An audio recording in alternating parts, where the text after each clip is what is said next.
kalau kemudian situasinya itu 17 Agustus kan ingat nggak waktu itu? Joget-joget, Ya. dangdutan gitu kan. Itu 17 Agustus loh. Tuh. 2025. Tiba-tiba seminggu kemudian sekitar tanggal 15, tanggal 16 terjadi 25 Agustus terjadi demo. Lalu kemudian tanggal 25 Agustus Afan wafat, 26 ke atas naik tuh. Jadi nggak FOMO banget gitu. Kalau zaman-zaman dulu kan wah seolah-olah aktivis tuh harus kayak Bang Budiman Sujatmiko gitu kan.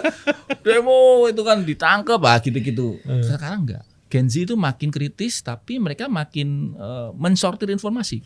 Jadi kalau oligarki jahat tanda petik mau bermain, siapa yang mau jadi kakinya? Nah, karena sudah terjadi di Agustus 2025, maka komunitas intelijen sudah punya basis datanya. Ada lesson learn-nya, sudah belajar dari situasi yang sudah terjadi. Artinya di Agustus ini tentu saja proses pencegahan supaya strategic surprise-nya itu tidak muncul, itu dilakukan.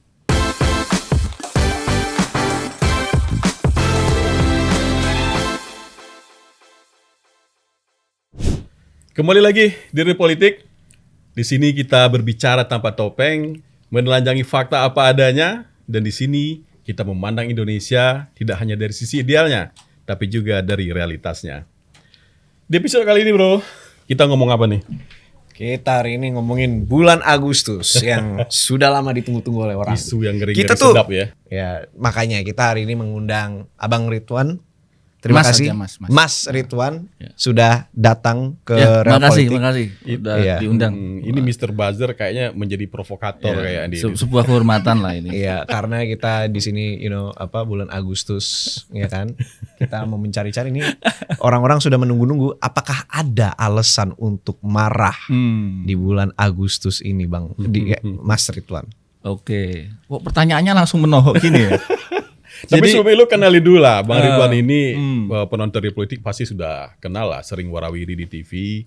Beliau ini adalah pengamat militer dan intelijen, yang juga direktur di The Indonesian Intelligence Institute ya, Mas ya. Betul, itu lembaga kita yang rata-rata alumni S2 Kajian Intelijen UI.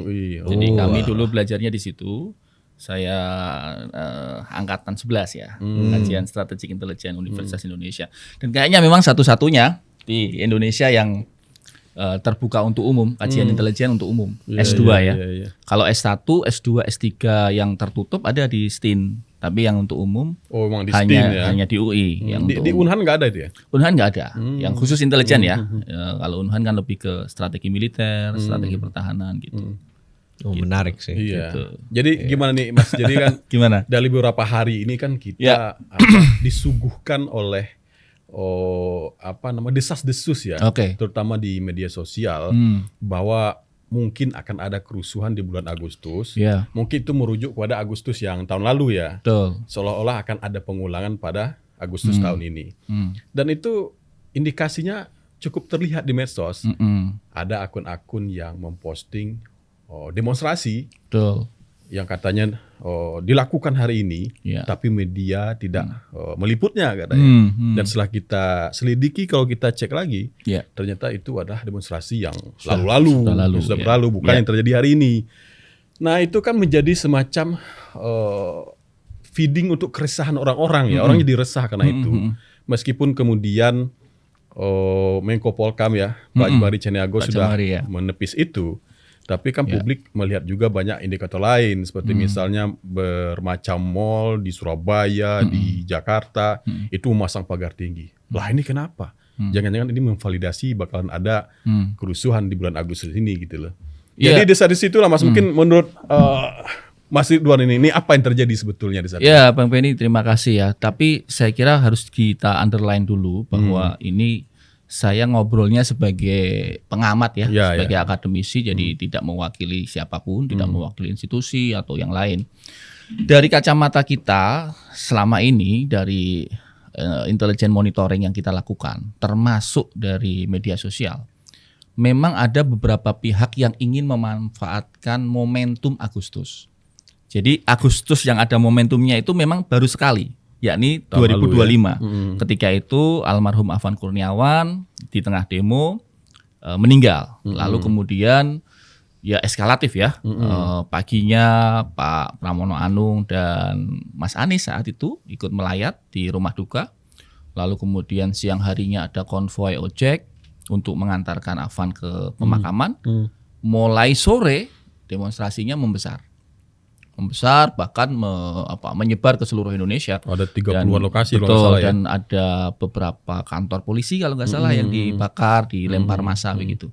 Tapi itu kan sebenarnya momentum yang bukan tradisi yang bisa diulang gitu ya.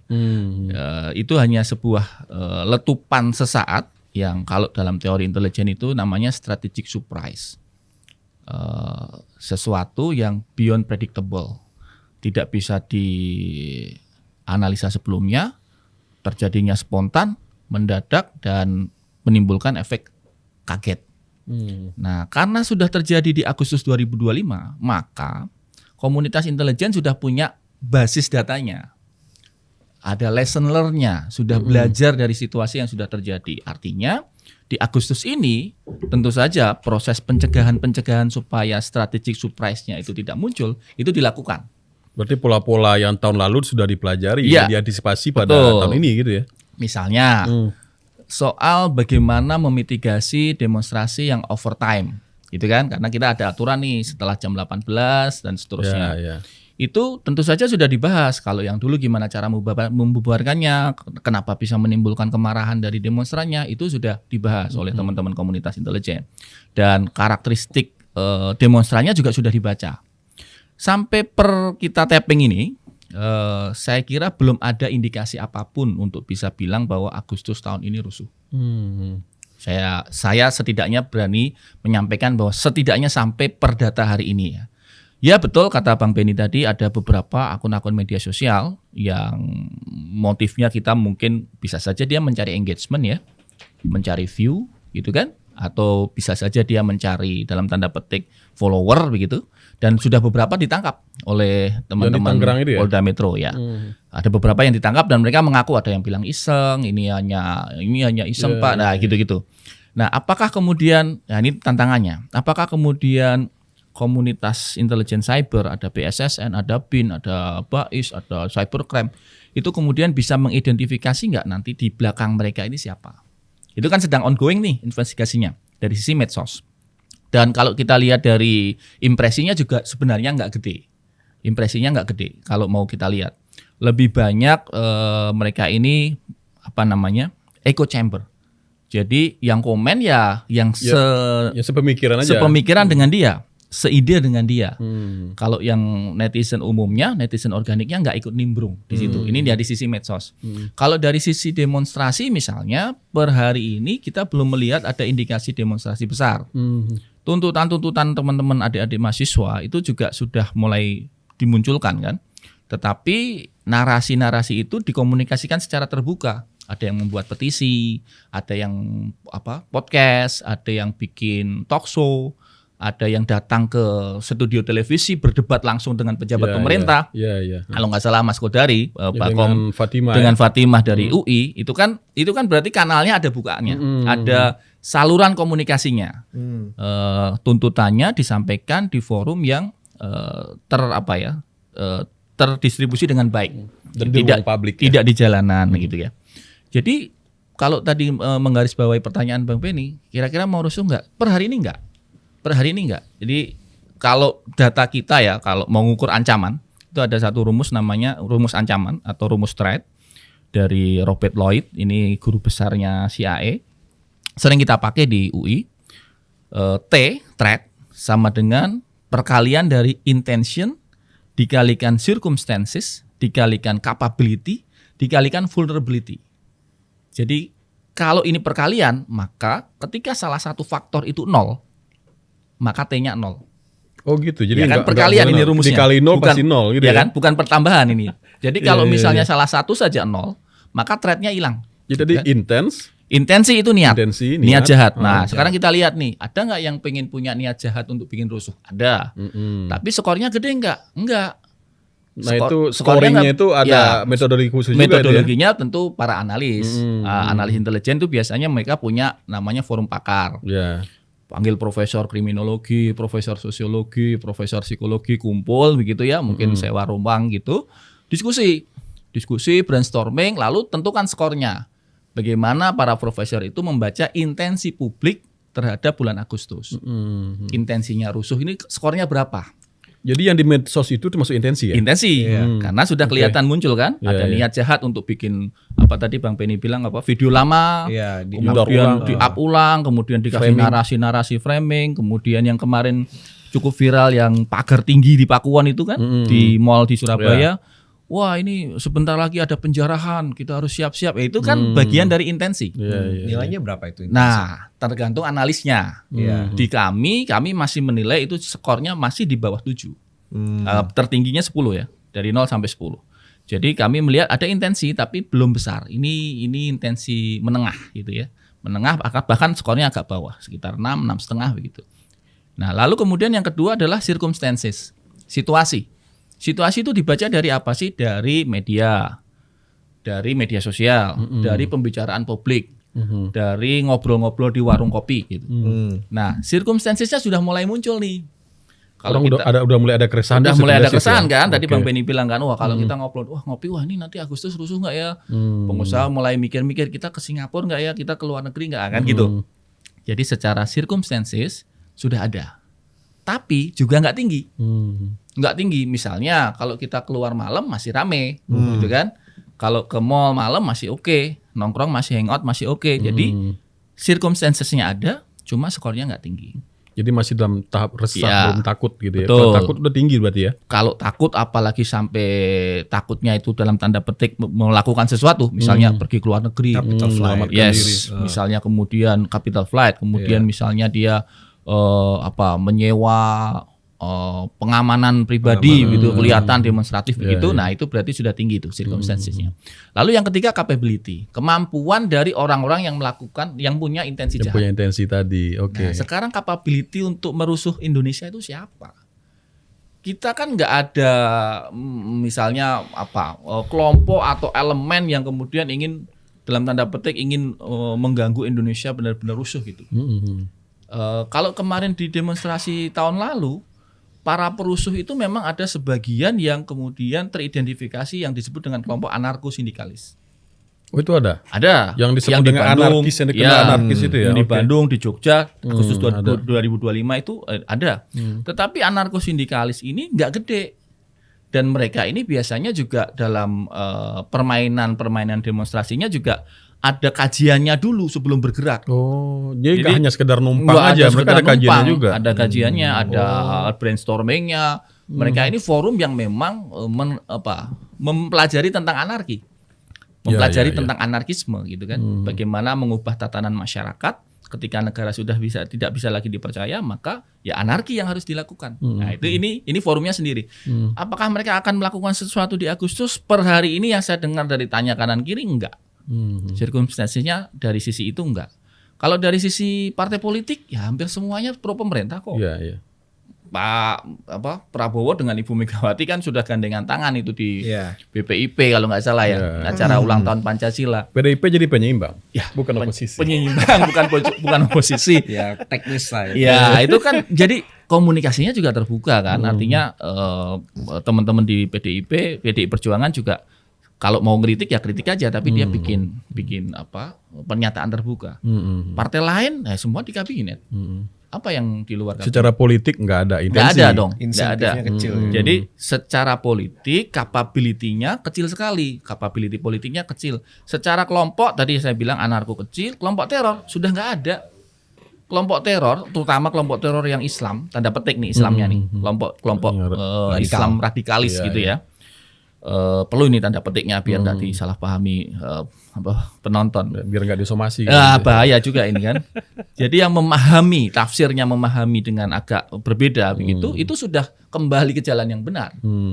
Beberapa kali kita berinteraksi dengan ustadz-ustadz mantan JI, ada Ustadz Abu Fida di Surabaya, mantan Dewan Syariah JI, sering juga ke Jakarta main makan. Mereka sudah kembali ke NKRI, bahkan beberapa dari mereka studi doktoral, ngajar di kampus-kampus swasta. Jadi JI Jamaah Islamiyah sudah nggak ada. sudah kembali tanda petik. Iya, tidak punya intensi, tidak punya ada, capability nggak gitu ada. ya. Jadi kalau teror kanan nggak ada, teror kirinya ada tapi kecil, siapa yang kira-kira memungkinkan? Nah, ada satu teori, oligarki yang kecewa. Kan? Oh, ini teori ya? Ini teori ya. Teori ya. Setiap rezim biasanya teori ada ya yang oligarki kecewa. Ini Ingat teori guys, nih. ini adalah sebuah teori karena, bukan fakta. Karena pembuktiannya harus dicari dulu. Iya, iya. Jadi kan ada yang bilang, wah ini oligarki yang kecewa, yang kemudian mereka dengan kebijakan Pak Prabowo dirugikan, gitu kan? Kan banyak banget nih kan, baik dari sawit lah, mineral lah, apapun itu yang selama ini bermain nyaman, lalu tiba-tiba dengan kebijakan Prabowo kemudian terganggu. Lalu ada yang bilang kemungkinan mereka tuh yang mau main, gitu kan, untuk kemudian dalam tanda petik membalas dendam. Iya, iya. Tapi kalau kemudian tidak dibantu oleh operator-operator lapangan, bagaimana mereka bermain? Iya, iya. Itu termasuk oligarki Iya kan? asing kan? Ya, oligarki asing, elemen asing, pemodal asing. Dengan adanya badan impor ini mungkin Betul. akan ada yang merasa terganggu bisnisnya. Tapi kan mereka tetap butuh Mereka harus ujung punya tombak. kaki di Betul. dalam kan? Harus punya kaki. Siapa yang mau jadi kaki mereka? Kan itu yang harus kita cari tuh. Iya, iya. Gitu. Kalau misalnya mahasiswa, saya kira sekarang mahasiswa udah makin kritis kok. Ini generasi Z, generasi Alpha ini agak beda dengan generasi kami yang generasi X yang kemudian berpikirnya agak lurus-lurus normatif gitu. Mereka ini lebih mempertanyakan kan, apalagi Alpha kan. Lebih skeptis mereka Lebih ya. skeptis. Yuk demo yuk. Kalau nggak demo emang apa? Emang masalah kalau nggak demo? Emang cuma demo buat nyampein unek-unek? Nah kan gitu. Jadi nggak FOMO banget gitu. Kalau zaman dulu kan, wah seolah-olah aktivis tuh harus kayak Bang Budiman Sujatmiko gitu kan. Demo itu kan ditangkap gitu-gitu. Sekarang enggak. Gen Z itu makin kritis, tapi mereka makin mensortir informasi. Jadi kalau oligarki jahat, tanda petik, mau bermain, siapa yang mau jadi kakinya? Gitu kan? Itu satu, yang ini teori nih ya. Yang kedua, yang juga sering dihembuskan di bawah tanah, wah ini bahaya nih. Karena Agustus ini menjadi pertarungan internal antara kubu ini dengan kubu ini gitu kan. Sama-sama punya senjata nih gitu kan. Si ini dan si itu mau main di Agustus. Saya kira itu juga over judgment. Pembuktiannya apa kan gitu. Mereka kan sama-sama asumsikan bahwa ini memang benar ada perselisihan tanda petik dari aparat kita gitu ya. Tapi kan mereka sama-sama warga Indonesia, sama-sama digaji rakyat, sama-sama berpikir jauh untuk Indonesia mestinya, gitu kan? Kemarahan-kemarahan pribadi itu kan personal, bukan kemarahan institusi. Dan beberapa waktu lalu kan Presiden juga sudah beberapa kali ngasih kode kan, misalnya mendudukkan pejabat ini dalam satu meja, dalam satu kursi, begitu kan? Dipanggil namanya untuk kemudian di dalam tanda petik diakurkan di publik begitu ya. Dan ini menurutku tadi over judgment, terlalu spekulatif. Kalau kemudian mengkait-kaitkan itu, wah ini kan kemarin lagi rame nih. Nah untuk kemudian membalas dendam. Ini mau main di Agustus nih, bakar-bakar supaya bilang lah tuh gara-gara gua ditangkap Agustus rusuh kan, nah gitu. False flag Apa begitu gitu? Ini kan sesuatu yang menurutku over judgment. Itu mungkin penonton real politik yang agak kurang paham, ini ibaratnya itu matcha versus susu coklat gitu. Nah, itu latte versus espresso. Itu. Jadi itu sebetulnya dibahas oleh Iya. versus silver queen. Kira-kira begitu. Versus silver matcha versus silver queen. Tapi itu memang cukup meresahkan, tapi kan kita tahu juga tidak mudah bagi mereka untuk berbuat seperti itu. Karena kan di dalam mereka tuh banyak kepala juga, banyak dan yang pasti nasionalisme mereka pasti tinggi. Iya dong. Apapun itu kan mereka tetap punya korps kan, korpsnya itu kan sejarahnya panjang gitu. Kalau intrik-intrik dikit-dikit ya pasti ada lah. Sejak zaman orde lama juga udah ada. Zaman orde baru ngeri sekali kan, Bang Benny tahu kan malari bagaimana ya kan? Malari. Ya itu kan intrik-intrik internal ya kan. Ini yang saya kira memang kembali ke awal topik kita, over judgment ini kadang-kadang kemudian dikembangkan secara liar di warung-warung kopi kan. Gitu. Nah, kalau yang itu tadi pertama kemungkinan oligarki jahat, kedua over judgment tadi, yang ketiga yang sering juga kemudian jadi pembahasan adalah operasi asing. Ya itu kan. Wah, ini anti asing ini, operasi asing. Presiden sudah bilang di beberapa kali kesempatan bahwa memang ada anasir-anasir asing yang tidak ingin Indonesia maju. Apakah itu tuduhan palsu? Dalam logika intelijen jelas tidak. Karena setiap operator intelijen itu bekerja untuk kepentingan negaranya di negara asing. Kepentingan nasional mereka Iya. diusahakan dimanapun walaupun negara orang lain gitu kan. Nah, apakah kemudian kita nggak beroperasi di Malaysia? Ya kita beroperasi di sana. Iyalah pasti. Kita beroperasi di Singapura, kita punya banyak sekali kantor perwakilan intelijen di luar negeri. Binlu ya. Gitu kan? Dan itu operasi tanda Iya, petik. iya. Untuk apa sih? Untuk kepentingan for the sake of our good nation, untuk kepentingan Indonesia, National interest kita. national interest kita. Jadi kalau kemudian ada elemen asing yang terganggu dengan kebijakan Pak Prabowo, mereka merasa nasional interestnya terganggu, wajar, tanda petik ini wajarnya. Pasti. Mereka melakukan operasi intelijen di Indonesia. Ya target utamanya ya tentu saja presiden dong. Karena gara-gara kebijakan presiden, interest asingnya terganggu. Iya, iya. Logika sederhananya kan begitu. Nah, lagi-lagi kita selalu berpikir kakinya. Kalau elemen asing bermain, kan nggak mungkin yang demo misalnya Orang asing. Di drop dari Nah, sana nggak mungkin kan. Itu Mau ya, itu dibawa udah dari invasi. mana kan nggak. Running club di Bali itu banyak tuh bisa dipergunakan itu. Iya. Iya. Running club itu Running rame club, juga itu ya. Gimana imigrasi ini? Iya. Jadi kalau kemudian kita bicara teori operasi asing, kita harus selalu melacak ke akar. Kira-kira siapa sih yang mau dipakai kan gitu. Lalu teman-teman yang di blaming adalah komunitas masyarakat sipil gitu kan. Padahal ya teman-teman LSM ini ya to be honest mereka punya laporan keuangan yang transparan, bisa diakses, bisa dibuka kan gitu. Apakah kemudian mereka ini tanda petik bekerja untuk asing? Ya tinggal dilihat apa yang disampaikan itu ada datanya nggak, ada faktanya nggak, atau sekedar naratif-naratif yang kemudian memang tujuannya tadi ke arah delegitimasi Iya, presiden. Tapi kan memang donor asing itu masuk, tapi kan belum tentu juga itu dalam rangka Ya, intelijen ini. Bisa jadi, bisa tidak. Kan, sebetulnya. Ya hampir semua LSM itu kan ada ada dana donor asing pasti gitu kan. itu, nggak mungkin nggak? Yayasan-yayasan itu dapat juga banyak dari Yayasan Timur Tengah loh. Dubai, Uni Emirat Arab, Qatar itu banyak sekali mendanai yayasan-yayasan di Indonesia. Apakah kemudian semua LSM dan yayasan yang mendapat grant dari asing kemudian dianggap sebagai operator intelijen asing? Kan enggak juga. Tuh, iya. Itu maksud saya. Apakah itu enggak ada? Ada. Jelas ada karena memang pasti ada yang dirugikan dengan kebijakan Pak Prabowo. Jelas. Cuma yang harus kita cari kan kakinya. Nah, kalau di BIN itu ada kedeputian 3 namanya, counter intelligence. Memang tugasnya deputi 3 dan kawan-kawan itu memang itu mencari spy foreign itu, spionase asing itu.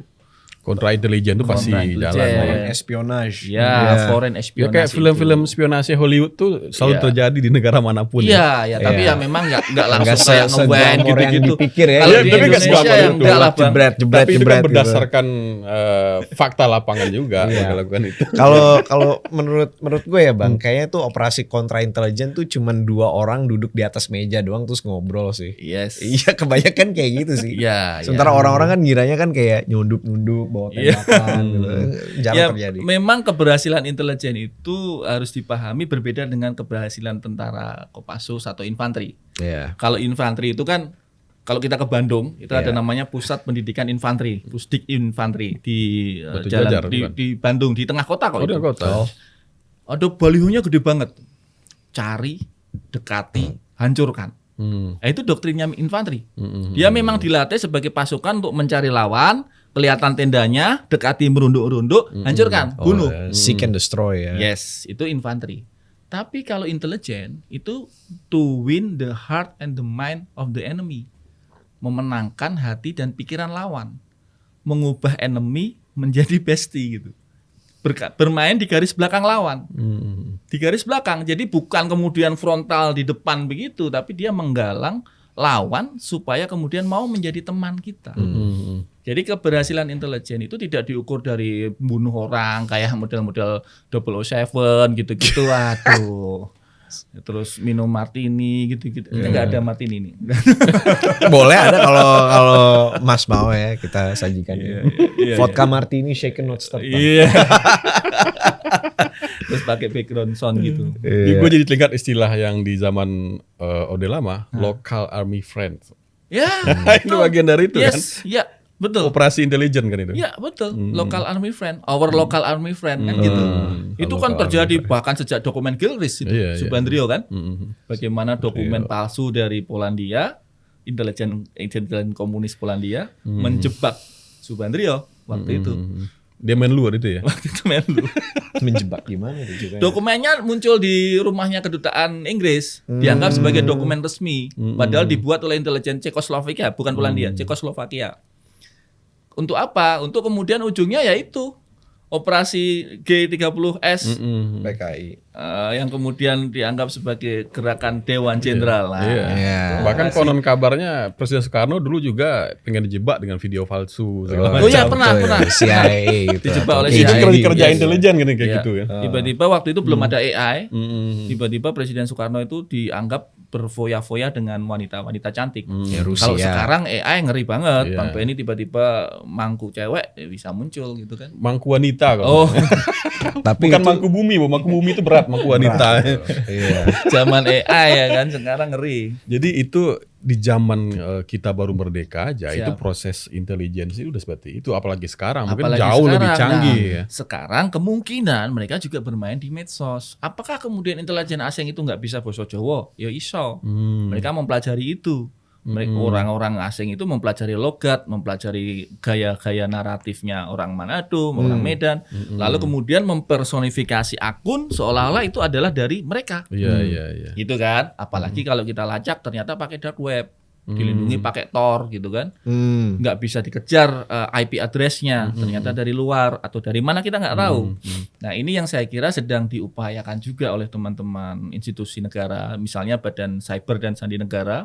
Kan sekarang lagi ngusulin RUU KKS itu loh. Iya. Rancangan Undang-Undang Keamanan Ketahanan Cyber. Nah, Itu kalau, penting sekali sih. Itu kalau itu sudah disahkan, BSSN punya power untuk ngecek IP address orang, ngecek aplikasinya aman apa tidak. Kalau sekarang kan nggak punya power. Dia cuma, aplikasimu nggak aman loh. Oh ya makasih. Gitu doang, nggak ada sanksi, nggak ada sanksi, nggak ada apa. Aplikasimu nanti bisa diambil maling loh itu. Oh iya makasih peringatannya Pak. Nggak bisa, dia nggak punya wewenang apapun untuk misalnya men-take down aplikasi, menghentikan operasi, nggak bisa. Karena nggak ada undang-undangnya. Sekarang sedang diusulkan. Di Tapi DPR. ngeri-ngeri sedap juga itu. Sangat. Kalau abuse of power gimana? Nah ini yang Itu kemudian yang jadi itu yang sekarang jadi kecemasan perbincangan kan masyarakat. itu. Jadi BSSN itu selalu menekankan bahwa mereka ini hanya mengawasi selangnya. Mereka nggak mengawasi air atau infusnya Kontennya. atau nggak mengawasi kontennya. Mereka memastikan bahwa selang airnya ini tidak bocor, tidak bergerak ke tempat yang salah. Tapi dari isiannya mereka nggak punya wewenang itu karena dilindungi oleh perlindungan data pribadi, Undang-Undang PDP yang sudah ada lebih awal. Nah, tapi masalahnya memang mensosialisasikan ini agak sulit kan. Jadi ada persepsi bahwa berarti kalau lu ngawasin aplikasi lu bisa baca WhatsApp dong. Enggak. Dia bisa ngecek WhatsApp ini secure apa enggak. Tapi dia nggak boleh ngelihat chat kita, gitu loh.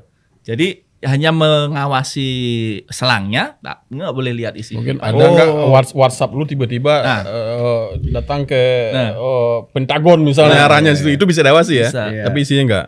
Bisa. Itu ibarat itu kalau itu kayak basically kayaknya masyarakat harus lebih paham sih sosialisasi dengan apa analogi itu selang.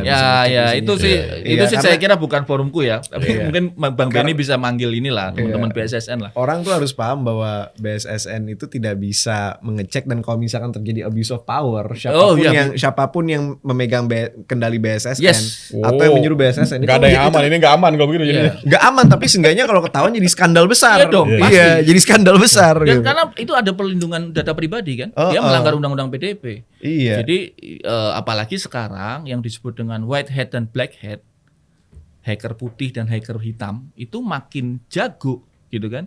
Jadi kita bisa memverifikasi informasi dari negara.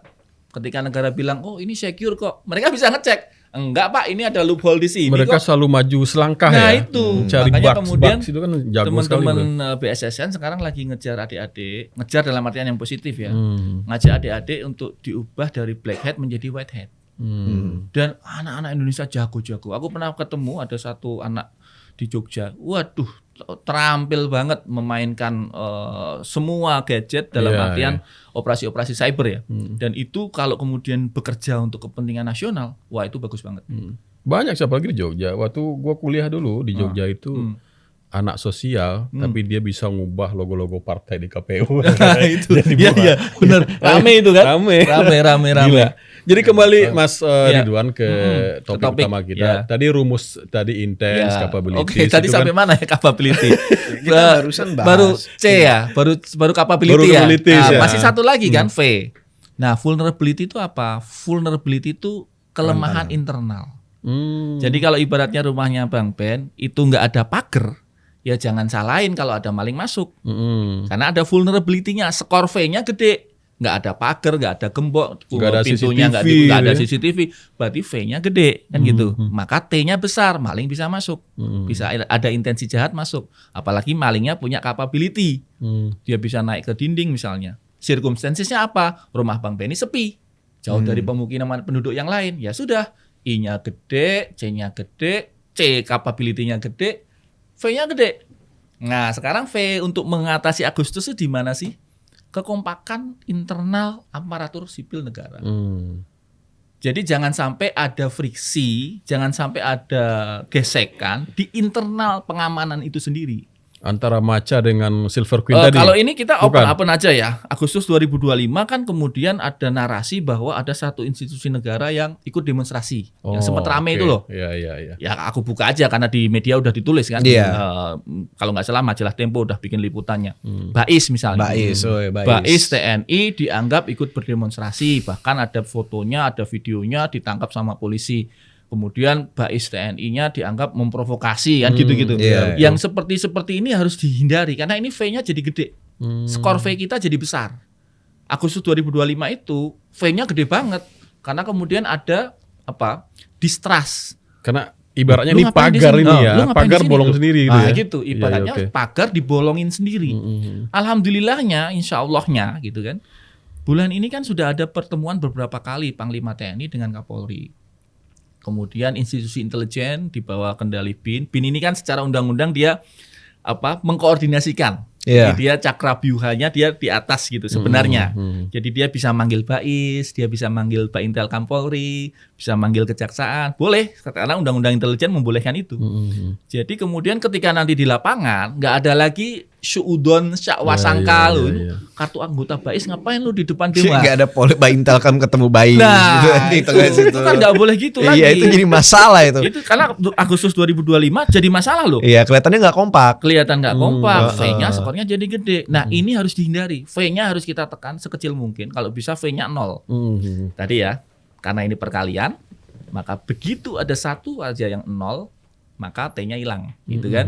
Nah, V-nya 0 nggak mungkin, paling bisa ditekan kita 1 lah. Gitu. Pasti akan ada lah, nggak kompaknya, gitu kan. Nggak ideal banget, tapi setidaknya nggak gede.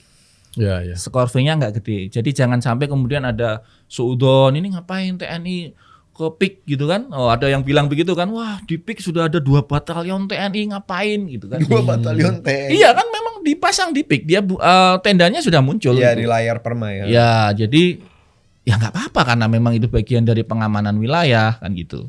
Jangan kemudian ada syakwasangka, wah ini ngapain nih. Kalau masih begitu, nah ini membuka skor V besar. Begitu V-nya besar, tadi elemen-elemen yang memang punya intensi tadi terpancing untuk masuk. Ibaratnya lewat rumah lah, ini nggak ada satpam, lah ini nggak ada CCTV, lah ini pagarnya nggak ada, ya udah gua ambil vulnerability ya udah. Ya itu. Masuk akal. Jadi kalau dari rumus yang itu tadi untuk Agustus tahun ini itu kecil sekali, bukan ada tapi kecil. Per kita tapping ini kecil ya. Skornya moga-moga kecil terus lah. Kita nggak mau juga kan rusuh-rusuh. Semoga ya.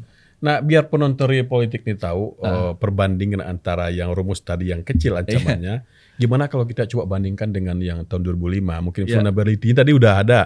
Intensinya kan circumstances sama capabilities-nya gimana yang tahun lalu itu, Mas? Yang paling besar 2025 itu circumstances-nya. Setelah Afan itu. Jadi begitu Afan itu wafat, circumstances-nya langsung 10. Skor circumstances-nya langsung 10 karena kemudian keresahan masyarakat semua ke situ. Gitu iya. kan? Itu semua mata publik melihat Langsung kasus itu circumstances-nya ya. langsung naik. Begitu circumstances naik yang sebelumnya orangnya mungkin kelompok-kelompok ini I-nya masih kecil, mungkin masih 5, masih 6. Ikut Begitu naik juga lihat ya? circumstances naik, I-nya naik tinggi. Gitu kan? Begitu I-nya naik tinggi, capability-nya otomatis naik. Kenapa? Orang nyari molotov, orang bikin gas air mata sendiri, cari batu, matain apa. Karena sudah ke drive dengan circumstances. Iya. Ditambah lagi V-nya gede banget. Vulnerability-nya gede. Kenapa? Karena kemudian tadi ada syakwasangka antar institusi. Iya, nggak kompak. Ada dalam tanda petik ada ketidakkompakan. Jadi strategic surprise tahun lalu itu munculnya beragam dari semua kombinasi skor tadi. Kalau dalam teori kita itu ini angsa hitam gitu. Kan angsa biasanya putih. Black Swan. Ya, Ya. angsa biasanya putih. Nah, tiba-tiba ada di Australia ditemukan angsa hitam. Nah, kalau kemudian situasinya itu 17 Agustus kan ingat nggak waktu itu? Joget-joget, Ya. dangdutan gitu kan? Itu 17 Agustus loh. Tuh. 2025. Tiba-tiba seminggu kemudian sekitar tanggal 15, tanggal 16 terjadi 25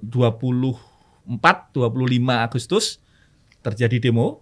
Lalu kemudian tanggal 25 Agustus Afan wafat, 26 ke atas naik tuh Ya. circumstances-nya. Jadi cuma 10 hari seminggu. Iya, berarti kalau misalkan ada satu faktor itu naik jadi 10, itu semuanya langsung naik. Nah, akan saling mempengaruhi. Kan saya mempengaruhi. Saling mempengaruhi. Jadi kalau kemudian ini nggak bisa kita kontrol, salah satunya besar, ini bisa ngejar. Ya tadi kayak nggak ngapa-ngapain lewat rumah, wah ini dalamnya ada mobil nih, nggak ada CCTV, nggak ada satpam. I-nya Intensi jadi langsung naik. naik, iya. I-nya langsung naik. Langsung gimana caranya? Nyari linggis lah. Ya, capability-nya naik. Circumstance-nya ya sepi nih, sepi. Nah, sikat. Kan gitu.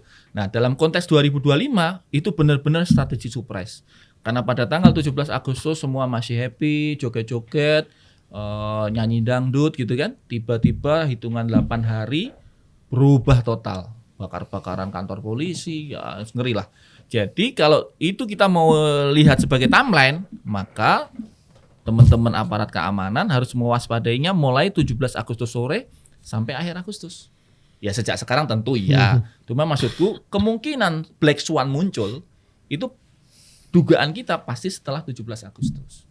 Apa yang kemudian akan menjadi Black Swan, ini yang harus kita kejar. Harus dibunuh angsa hitamnya supaya nggak muncul. Ya, definisi Black Swan itu apa sebetulnya? Gini, secara sederhana ya, sesuatu yang tidak pernah diprediksi sebelumnya, tetapi ketika itu muncul mengubah semua faktor. Oke. Ya kalau White Swan itu kan misalnya begini, teman-teman intelijen kan punya data gerakan mahasiswa dong. Tahu lah. Pastilah semua pentolan juga tahu. Pentolannya juga tahu BEM ini ketuanya siapa, organisasi ekstra ketuanya siapa. Ini angsa putih. Kenapa angsa putih? Karena bisa diketahui. Iya. Gitu kan. Kalau tiba-tiba ada sebuah entitas mahasiswa 5.000 orang nggak ada namanya, demo, tiba-tiba seketika ada oratornya yang kita nggak pernah tahu ini siapa, nah itu angsa hitam. Kalau kemudian ada mahasiswa BEM atau mahasiswa organisasi ekstra kampus demo, itu angsa putih, sudah diketahui sebelumnya. Iya. Nah tadi faktor yang beyond predictable, sama sekali nggak pernah disangka, tiba-tiba muncul, dan ketika dia muncul itu mengubah semua konstelasi. Nah ini yang harus dicari dari sekarang supaya hitamnya berubah jadi putih. Berarti sekarang konstelasi intelijen Indonesia lagi berburu waspada terhadap Black angsa Swan. hitam ini. Betul, Black Swan Hunter istilahnya. Kalau Mas Ridwan, menurut Mas Ridwan ini angsa hitamnya ini tuh kalau manifestasi bisa jadi apa? Apakah akan menjadi 2025 lagi kayak muncul 500 masa, satu orator, nggak ada korlap, atau mungkin ada peristiwa-peristiwa lain, ada hipotesa? Karena ini angsa hitam, Mas Bazar, kita nggak bisa tahu. Kalau saya bilang, oh nanti itu kayaknya demonstrasi besar lagi, itu sudah angsa putih. Oke. Karena sudah kita ketahui kan. Elemen of surprise-nya gede banget ya. Elemen of surprise-nya. Jadi Elemen of artinya surprise. supaya nggak muncul angsa hitamnya apa? Sebanyak mungkin kita bikin alternatif angsa putih. Contoh, demonstrasi besar, gimana caranya mitigasinya? Serangan bom, gimana cara mitigasinya?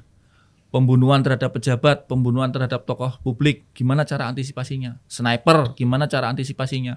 Pembakaran kilang minyak, gimana antisipasinya. Itu tiap hari tuh didiskusi. Kan harus begitu supaya kemudian angsa yang kita nilai itu menjadi putih. Begitu kita sudah identifikasi threat-nya, maka ini menjadi putih. Semakin banyak angsa putih aman. Karena apa? Karena kita sudah tahu sasaran, bisa ditembak gitu loh angsanya.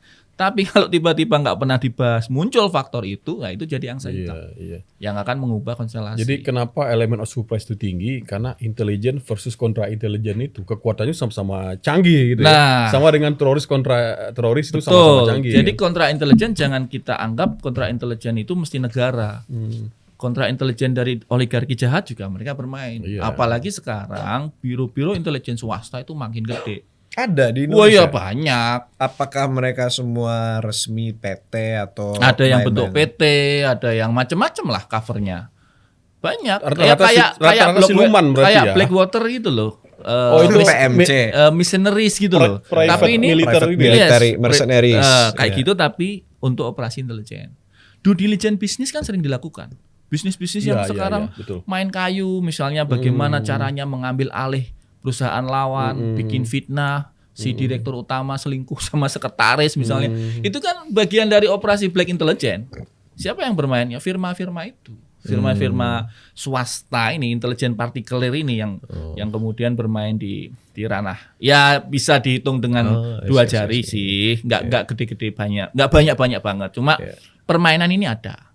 Nah, kalau kemudian ini aku sekaligus juga pesen lah buat teman-teman, ya monggo lah cari-cari duit monggo, tapi kalau untuk Indonesia janganlah, gitu kan. Kayaknya ada ide bisnis baru. Kalau untuk Indonesia janganlah, jangan merusak Indonesia demi bisnis pribadi lah. Kalau itu untuk aku nggak menyarankan, tapi kalau ini misalnya persaingan antar korporasi itu kan wajar ya, due diligence bisnis gitu loh. Misalnya saling rekrut perusahaan, misalnya apa? Perusahaan farmasi. Pengen tahu nih perusahaan yang lawan nih besok bikin obat apa ya? Obat lambung kah atau apa? Nah, caranya gimana? Nyusup ke sana. Jadi supervisor, galang apoteker sana misalnya dibayar 5 kali lipat. Itu kan intelijen bisnis nih, due diligence intelijen bisnis, which is okay, normal-normal aja. Tapi kalau lu punya kemampuan intelijen, lu punya duit, lu punya akses, punya jejaring, main buat ngerusak Indonesia, musuhnya negara, bos. Jangan nusuk negara sendiri. Iya, cari makan silakan, tapi jangan nusuk negara dengan skill kamu. Nah, ini ada saya mau masuk ke perspektif ini sih. Di dunia intelijen ini, gimana caranya untuk menavigasi agar Indonesia aman, sementara narasi-narasi seperti Macha versus Silver Queen ini sedang jalan. Apalagi kita lihat kan yang kasus Jamptisus Febri itu.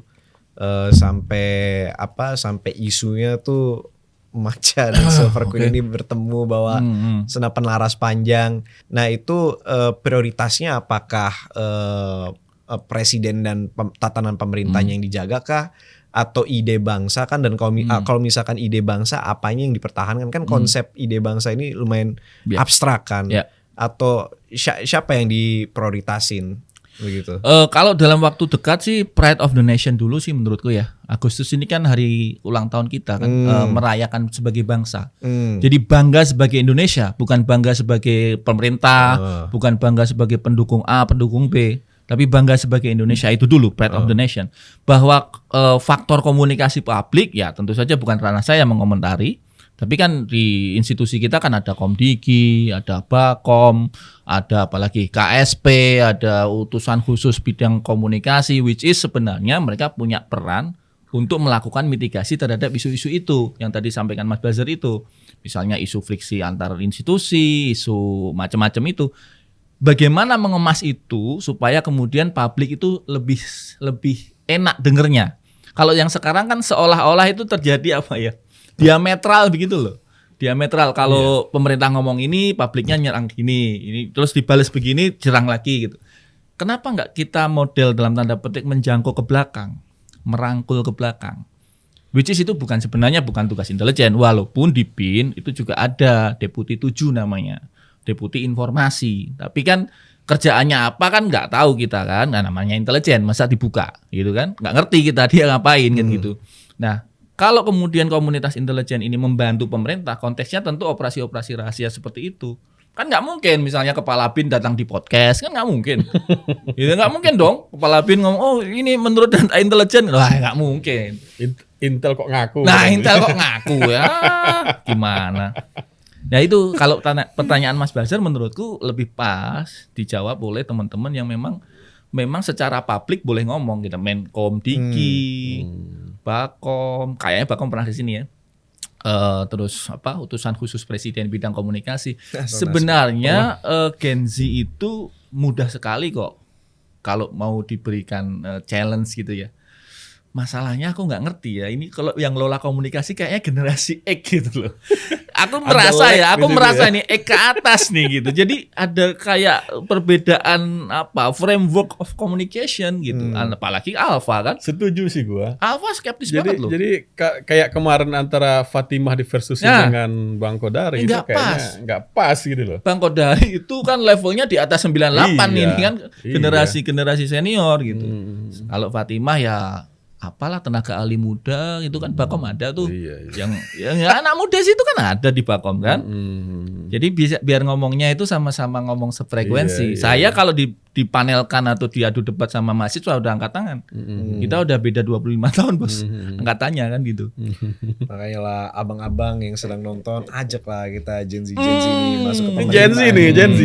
Kita haus akan duduk bareng abang-abang juga nih dan mewakili pemerintah dan bangsa, Pak. Iya. Adik-adik butuh abang nih. Adik-adik nih seperti saya nih butuh abang. Perlu kanda-kanda. Perlu kanda-kanda nih.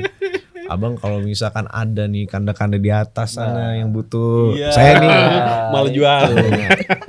Gitu. itu termasuk due diligence bisnis. Due diligence bisnis harus lah. Sepertinya trik-trik intelijen udah lu dapat pada edisi ini kayaknya. Belum lah.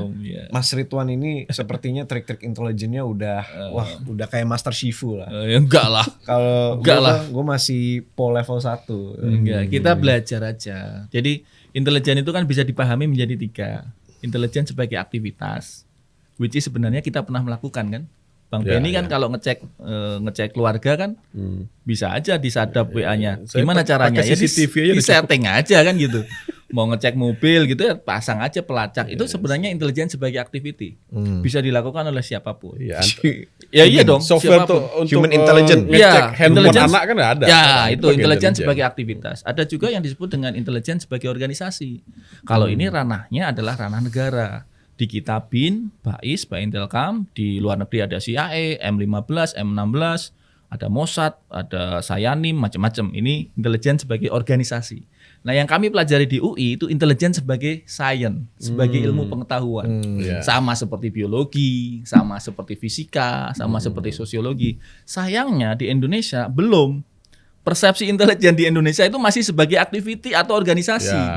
Jadi kalau bicara Intel, wah rambutnya ada kuncirnya gitu kan. Intel, wah pakai jaket kulit, bawa HT, makan nasi goreng bunyi gitu kan. Bawa ini tas ransel kecil. Kalau ada yang jualan itu kukunya bersih, itu persepsi kita masih begitu gitu. Sementara di luar, di Singapura misalnya atau di Inggris bahkan itu intelijen itu dipelajari bahkan sejak S1. Jadi kalau ada anak kecil itu bisa ditanya, Dek, kamu cita-citanya apa? Spy gitu kan. Kalau di kita nggak mungkin, Pak. Coba tanya anak 6 tahun, 7 tahun. Di YouTube di media sosial anak-anak di Sumatera Utara ditanya, kamu mau jadi apa? Jadi kapal laut. Ya namanya juga cita-cita ya Bang. Itu. Nah nggak ada kalau di kita kan jadi apa? Polisi. Jadi apa? Tentara. Astronot. Nggak ada. Jadi intelijen nggak ada Pak. Insya Allah nggak ada. Kenapa insya Allah nggak ada? Nggak ada Pak. Nggak ada di kita nggak ada. Karena persepsi intelijen itu bukan profesi gitu loh. Sementara di luar negeri itu biasa banget. Serem gitu loh. Arah serem. Arah serem. Mungkin karena perspektif orang Indonesia tentang intelijen tuh masih datang dari zaman Orba sih, yang dimana tuh intelijen tuh dipakai buat mengkondisikan masyarakat dan merepresikan masyarakat. Kurang serem apa Ali Murtopo dalam benak orang Indonesia gitu kan? Ali Murtopo, kacamata hitamnya, Pak Yoga Sugomo.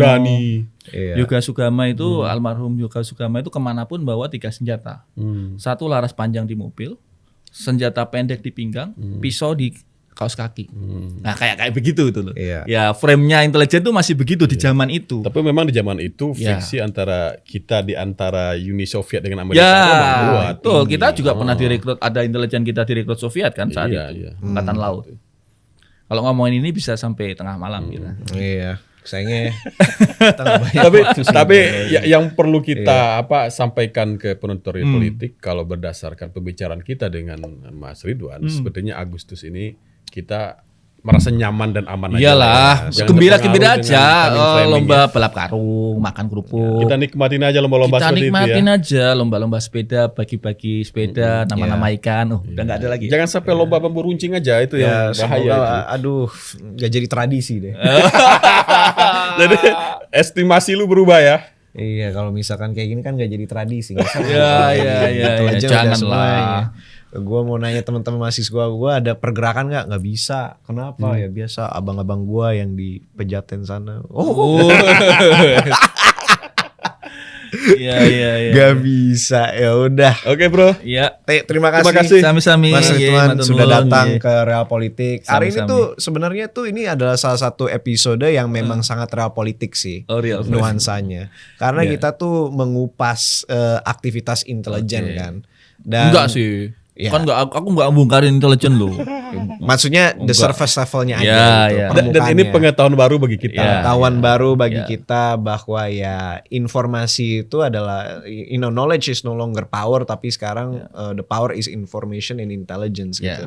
Siapapun yang megang informasinya dia berkuasa. Yes. Itu mengapa ada intelijen. Oke, terima kasih sekali lagi. Ya. Oke, sami-sami. Mas Ridwan Terima kasih. sudah meyakinkan kepada kita bahwa Insya Allah sepertinya kita tidak akan Kita jaga ada bareng-bareng tradisi. lah. Kita jaga bareng-bareng Iya, lah bareng-bareng. Indonesia Oke. ini. Ya sudah, terima kasih sudah Sampai menonton ketemu lagi. Politik. Sampai ketemu. Sampai ketemu lagi. See ya.